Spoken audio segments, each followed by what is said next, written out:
today's video, we'll be looking at angles of elevation and depression.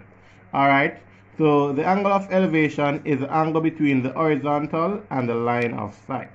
Alright, so in the definition, so the angle of elevation, so you're at point P, so it is the angle between the horizontal and the line of sight, right? We're seeing this angle here at point P, and this angle is always measured upwards.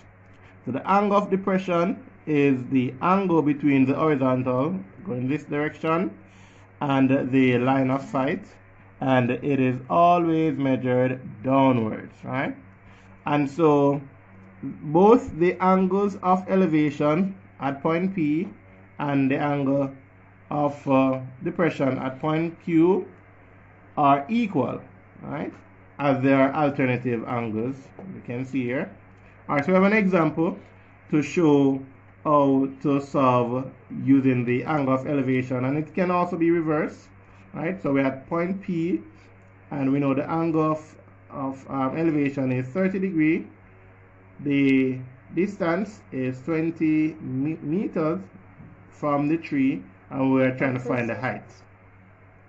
Alright, so the point P lies on the horizontal ground QT, and QT, Q being the top and T being the bottom, is the tree. So the angle of elevation of Q from P is 30 degrees, and P is 20 meters from the foot of the tree.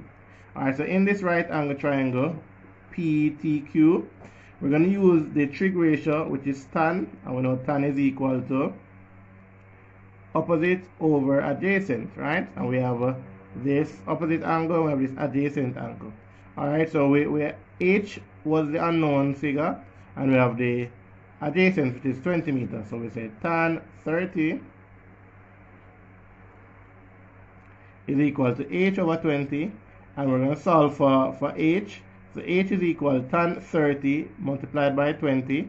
We found tan 30 to be 0.577 multiplied by 20, and the height is equal to 11.55.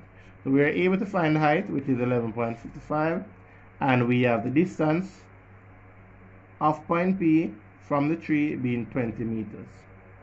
Alright, so thank you for joining us in today's video, in which we did an example on the angle of elevation and depression. Alright, so as they were saying, so this angle, it is similarly to this angle right here, in which we could solve in finding the angle of depression.